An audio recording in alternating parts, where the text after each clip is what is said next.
Nous passerons maintenant aux minéraux qui sont des éléments indispensables aux plantes, soit parce qu'ils vont rentrer dans la structure de molécules qui sont très importantes, comme par exemple les protéines, l'ADN, la chlorophylle, ou qu'ils sont essentiels pour ce qu'on appelle le métabolisme. Alors qu'est-ce que c'est que le métabolisme? Ce sont toutes les réactions de synthèse et de dégradation des molécules.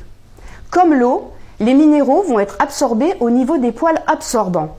Et on va pouvoir distinguer les éléments qu'on appelle structuraux ou macroéléments et les éléments réactionnels microéléments.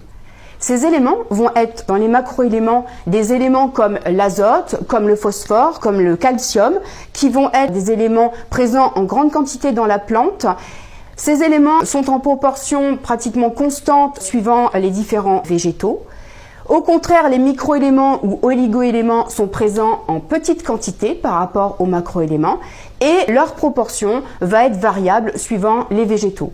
Dans ce tableau, vous pouvez constater que les éléments sont représentés par leur symbole chimique. Par exemple, l'azote est représenté par la lettre N et le potassium par la lettre K. Lorsque vous achetez dans le commerce un paquet d'engrais, vous allez trouver la dénomination NPK et NPK signifie azote, phosphore, potassium. Ce sont les éléments principaux que vous allez trouver dans cet engrais. Et en plus, vous avez les proportions en pourcentage des différents composés. Et par exemple, dans cet engrais 17-17-17, cela signifie que l'azote, le phosphore et le potassium sont tous à 17% sur une base de la masse. Les minéraux doivent tous être apportés dans des concentrations adéquates, ni trop faibles ni trop fortes. Sinon, on va observer des symptômes de carence ou d'excès. Les effets des carences vont être variables suivant les végétaux. Mais les symptômes les plus courants vont être une mauvaise croissance, un jaunissement qu'on appelle chlorose, des taches sur les feuilles et aussi un enroulement de ces feuilles. Les symptômes de carence pourront apparaître sur différentes parties, soit sur les feuilles les plus âgées ou les plus jeunes. Cela dépend de la mobilité du minéral dans la plante. Le calcium, le fer sont immobiles. L'azote, le phosphore, le potassium, le magnésium sont mobiles au contraire et le soufre est peu mobile. Par exemple, l'azote est un élément qui est très mobile dans la plante.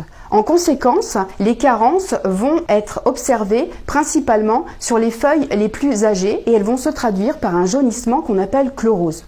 Le soufre, au contraire, est un élément qui est peu mobile dans la plante. En conséquence, les symptômes seront visibles sur les jeunes feuilles et elles se traduiront par une chlorose de la même manière que l'azote. Une partie des éléments de la nutrition des plantes seront stockés sur la capacité d'échange cationique. C'est une autre propriété originale des sols, due à la présence dans les sols de solides dont les surfaces sont électriquement chargées.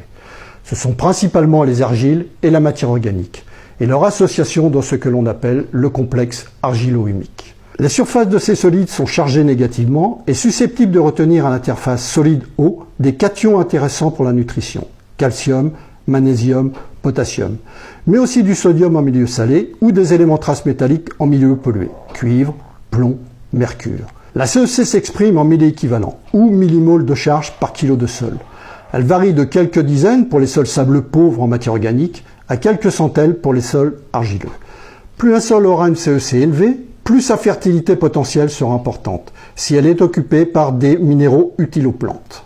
Pour les 6 macroéléments de la nutrition, la fertilité en milieu naturel sera directement liée à la richesse en matière organique, azote, soufre et phosphore, et à l'importance de la CEC et sa garniture en ions bénéfiques à la plante, calcium, magnésium, potassium et aussi le phosphore. Sans apport extérieur et avec une activité microbiologique normale, sulfate, nitrate, ammoniac et phosphate sont issus de la minéralisation de la matière organique.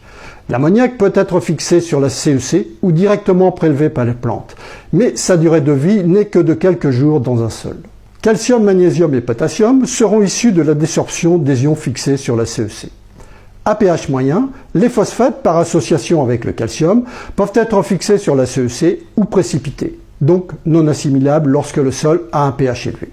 L'approche de la fertilité d'un sol passera par l'analyse de 3 facteurs prépondérants: sa richesse en matière organique, sa capacité d'échange cationique et le pH approché par un extrait, généralement à l'eau. L'évaluation du niveau de fertilité d'un sol se fait à partir d'une analyse: taux de matière organique, pH, calcium, magnésium et potassium échangeables et phosphore assimilable.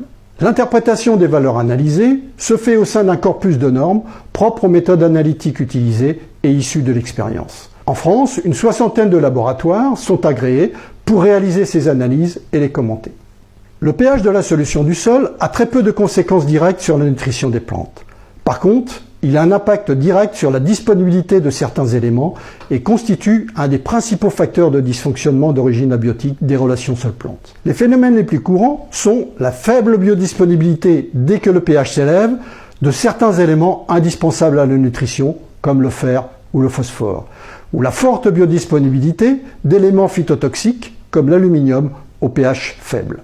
On trouvera ainsi, à pH faible, les plantes sensibles à la carence ferrique et tolérantes à la toxicité aluminique. L'appréciation de la biodisponibilité de l'azote dans le temps pose de grandes difficultés. Tous les processus de transformation, comme la minéralisation de la matière organique ou la nitrification, sont liés à l'activité de micro-organismes divers avec des cinétiques fonction de la température et de l'humidité et donc très délicates à appréhender. L'ion nitrate représente la forme la plus oxydée et la plus consommée par les plantes, mais elle n'est pas fixée dans le sol et peut rapidement être lessivée hors de portée des racines avec des pluies excédentaires. En sol sableux, par exemple, 10 mm de pluviométrie peuvent entraîner les nitrates sur 10 cm dans le sol.